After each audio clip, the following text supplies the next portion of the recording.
Aku cuman mau bicara tentang musik. Neng Mulan enggak? Mulan di Komisi 7. Ngurusin minyak gas. Minyak gas. Ya. Ngerti nggak, Neng? Mulan di sana.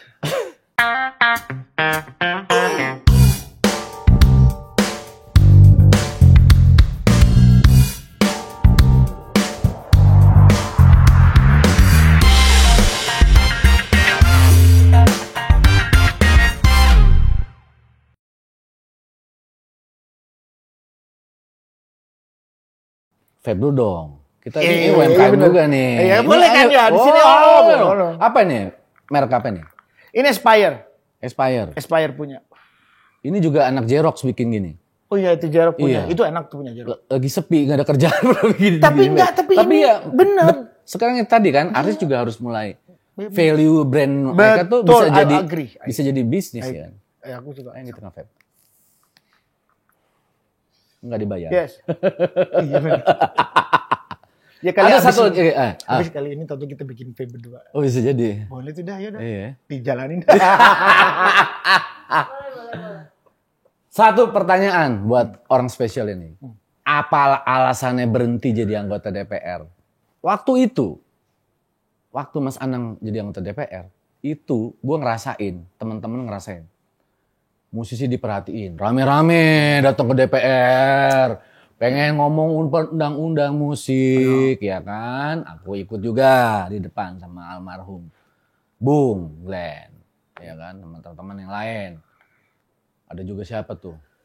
Oh, Yonglek aja ikut kok. Yonglek musisi ya? Pernah. Yonglek musisi kan? Ya. Baik. Ya. Semua seniman yang di situ datang semua masa putih-putih pakai baju putih-putih Yonglek. Senior. Ya, kan? Iya Mas Ian Antono, Ahmad Albar hadir. Terus kita perlu undang-undang musik. Yep. Terus ditanya unionnya apa? Bingung. Iya. Apa organisasinya? Bingung. Iya. Baru bikin, ya kan? Gitu. Kenapa perlu undang-undang? Rame tuh. Sampai Mas Anam memperjuangkan dengan cepat sampai ke tahap prolegnas prioritas, bukan prolegnas. Mengatur tata kelola industri, semua hulu ke hilir biar sejahtera musisi. Ujungnya gagal. Ujungnya sesama musisi ribut sesama musisi. Gue heran. Gak paham. Gue gak ngerti deh. Yang pengen mereka ya teman-teman musisi, Mas Anang dorong dari DPR, makanya gue bilang hebat waktu di DPR. Fight dia.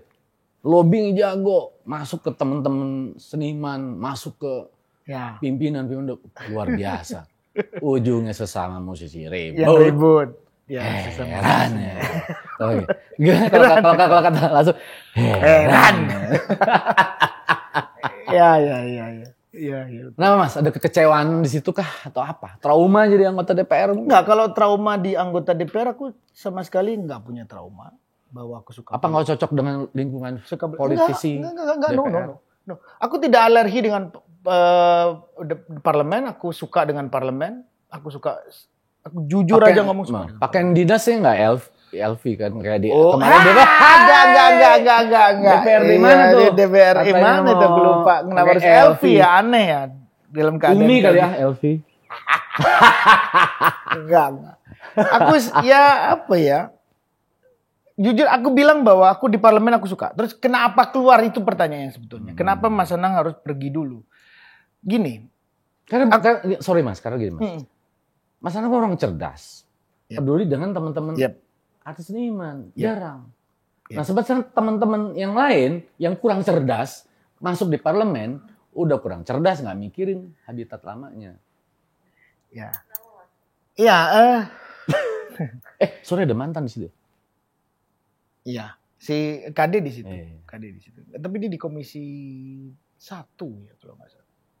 Dia ada di komisi 1. 1 itu kepertahanan. Pertahanan. Wow. Internasional. Wow. Ngerti tuh dia. I don't know. Ya itu kan nanya. Ya mungkin ilmunya dari ya ngerti lah, dia punya TA kan, tenaga ahli pasti feeding. Oh, tenaga ahli pasti ada. Iya pasti. Pasti ada tenaga ahli. Jadi kenapa Mas? Kenapa ya? Kenapa Nang harus keluar dulu dari parlemen? Aku kan ngomong setelah dulu. Aku keluar dulu. Keluar dulu Ya. Aku keluar tidak dulu. Selamanya di luar. Kenapa aku bilang itu? Karena aku harus menyelami dulu teman-teman lagi. Di dalam parlemen, insya Allah aku 5 tahun kemarin aku udah belajar betul parlemen seperti apa. Dan aku bilang bahwa parlemen Indonesia adalah parlemen yang sangat luar biasa dan bagus. Tidak ada yang sempurna, ciptaan yang di dunia ini nggak ada yang sempurna. Pasti ada celah buruknya, ada lah pasti. Cuman itu baik. Karena apa? Itu bagian dari tata negara trias politika kita gitu. Jadi nggak bisa dipapain. Memang teman artis yang masuk DPR itu mereka bekerja beneran nggak, Mas? Kelihatannya. Ya kalau aku kemarin dengan teman-teman ya dia punya gini, dia tidak serta-merta sendiri dengan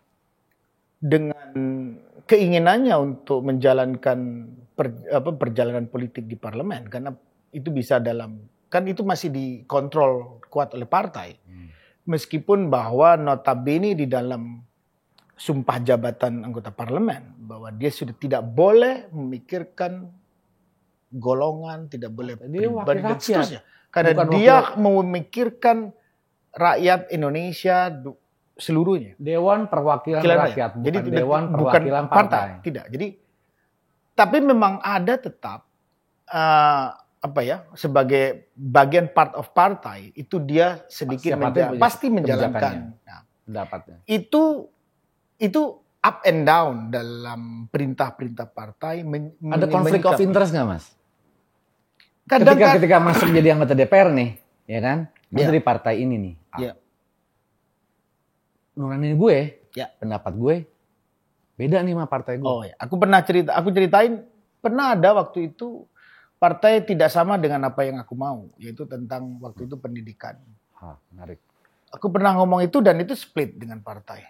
Jadi nggak boleh tentang menyetujui maunya partai bahwa maunya kamu setuju ini. aja yang dimauin pemerintah, opsinya setuju aja gitu ya. Biasa ada 2 opsi kan. Aku nggak suka waktu itu. Aku nggak mau. Jadi tetap pada saat pertemuan dengan menteri aku instruksi dan aku nggak setuju dengan kebijakan itu gitu. Berani juga Mas Anang. Ada dua kali aku tidak sepakat dengan partai ini waktu itu. Tapi ya aku ngomong aku punya reason bahwa aku nggak mau. Kalau aku nggak mau terus gimana lagi? Aku nggak mau. Nggak bisa. Akhirnya aku ngomong apa adanya dan partaiku betul waktu itu Partai Amanat Nasional bilang ya itu Anang. Gitu. Ya wis begitu. Nah, memang kadang-kadang ya itulah dinamika di politik praktis ya. Itu dinamikanya. Jadi seperti itulah dinamika kita di part of partai. Makanya aku pernah menulis di parlemen dulu. Sudah waktunya politik Indonesia di ranah Undang-Undang Dasar 45 tersebut dibuka unsur bukan partai masuk ke dalam parlemen. Aku minta orang-orang profesional bisa dikasih kuota dari 575 hari ini. Let's say 10%, ada 57 orang. Itu adalah memang unsur dari profesional. Yeah. Nah itu sistemnya seperti apa? Ya silakan digodok di partai tersebut. Serahkan pada ahlinya masing-masing di bidangnya kan. Serahkan gitu kan? pada ahlinya. Sekarang kayak kita ngomong ke DPR, ngomongin tentang industri entertainment. Emang siapa yang paham?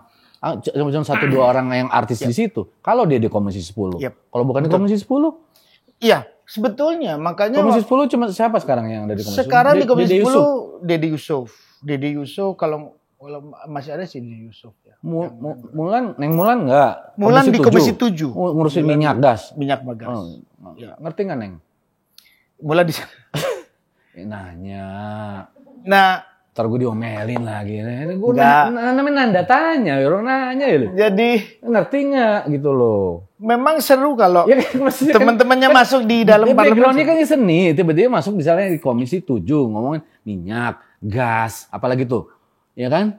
Ini, ya kan? Terus di Komisi 1 Pertahanan Negara, TNI, Hukum internasional ya. Intelijen. Itu karena slotnya ada di situ ya. Temen-temen tuh pada ngerti nggak ya dengan coba aku kasih ilustrasi aja ya gitu. Ini bukan underestimate, bukan artinya maksudnya di dalam parlemen memang kenapa kadang-kadang kita di rolling ya.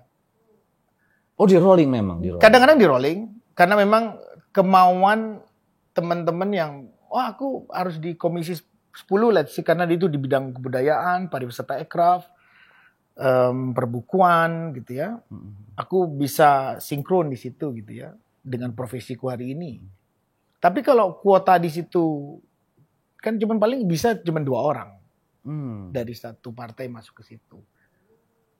Mungkin kalau memang ada yang partainya lagi lagi bicara tentang pendidikan.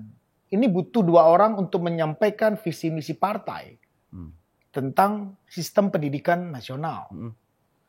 Dia ngirim orang-orang terbaik.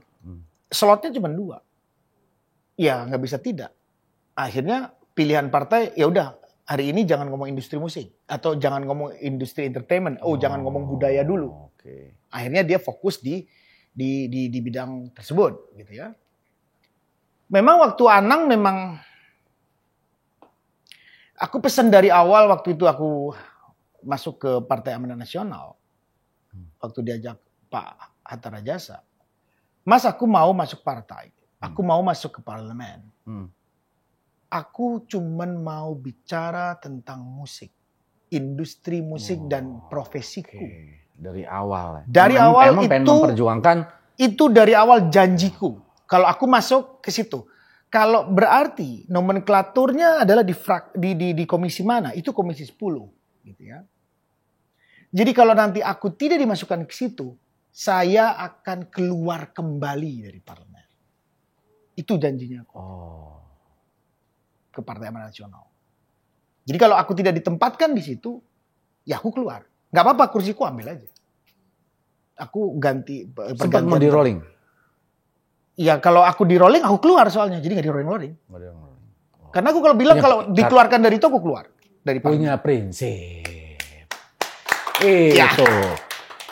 Ya terus kan? Ngapain? Kalau aku di tempat lain terus untuk apa? Harus ngisi minyak. Gas. Ya aku nggak paham. Pertahanan negara. Gitu. Aku takut nggak bisa berkontribusi. Intelijen ya kan. Aku nggak berani untuk tidak bisa berkontribusi. Ya kan ngeri tuh kayak komisi 1 tuh kan ngeri ya kan ininya. Ininya kan negara. Ya mungkin bisa aja teman-teman yang masuk udah dikasih visi misi tentang kamu di komisi 1 dengan maybe aku lihat dengan keluasan kamu seorang public figure.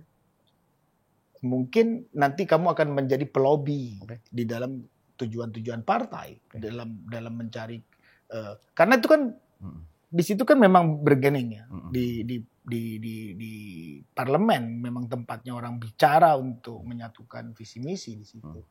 Ya bisa aja partai menaruh orang-orang seperti itu akhirnya karena public figure. Ya pokoknya gini, semoga teman-teman artis itu bisa bekerja dengan baik dan profesional deh. Kalau ngantar trust dari masyarakat, ngapain artis harus masuk parlemen tapi kayak nggak? Ya bisa aja begitu. Makanya masuk lagi. Ya 2020. Gimana guys? Setuju nggak Mas Anang masuk DPR lagi? Insya Allah. Insya Allah. Pertanyaan terakhir. Jadi businessman atau entertainer? Jadi businessman atau entertainer? Atau tadi anggota DPR. Atau anggota DPR. Wah ini kalau suruh milih 2, bisnis dan entertainer. Dua-duanya adalah di darahku ya. Susah aku untuk pilih karena aku akan lakukan dua-duanya sebisa mungkin. Entertain atau DPR? DPR. Untuk hari ini aku akan melakukan entertain. Ya, nanti kalau diizinkan kembali dipilih rakyat, diizinkan memang aku dibutuhkan untuk menyuarakan kembali profesi ini karena memang ke depan bahwa industri musik Indonesia aku punya cita-cita akan bisa menjadi pilar di dalam pembangunan Indonesia karena 270,2 juta orang ini dengan 1.400 suku bangsa. Indonesia adalah negara superpower budaya. Dan ini buat aku adalah raw material yang tidak dipunyai oleh negara di dunia manapun. Artinya bahwa asimilasi musik kontemporer maupun musik tradisional Indonesia itu harusnya bisa bicara di dunia. Bisa bicara di dunia internasional. Karena memang kita adalah negara superpower budaya tersebut. Asimilasinya yang bertemu nggak ada di negara manapun itu tandingannya nggak ada untuk dibandingkan dengan kemampuan Indonesia. Itu kita bisa ngalahin Korea Selatan. Korea Selatan itu hanya menurut aku adalah kemampuan Indonesia yang cuman sepersekian.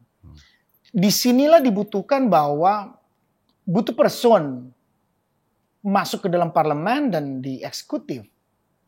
Nanti harus connect. Bagaimana sih kita membangun politik anggaran dan politik aturan untuk menaikkan bahwa industri entertainment Indonesia adalah bagian bone dari pendapatan negara. Ini nggak ada yang berani dari 7 presiden bicara bahwa Indonesia musik adalah bagian membangkitkan ekonomi Indonesia. Kenapa? Korea Selatan aja dengan BTS sudah triliunan. Kalau Indonesia itu bisa melahirkan 10-20 BTS. Kenapa? Raw materialnya memadai untuk itu dibangun. Cuman itu. Bener kan? Kan? Butuh orang. Bener kan? Memang butuh orang kayak gini. Ya enggak juga, aku punya ide aja. Enggak, makanya. Itu. Orang-orang kayak Mas Anang kan kita butuhin, Mas. Insya Allah. Itu. Kita tagih janjinya. Kita tagih ya. Insya Allah. Thank you, Mas. Gokil. Berat ya. Berat. Paling bisa. Thank you, Mas. Ini baru ini gue dipojokin begini. See you guys ya di next Nanda Tanya.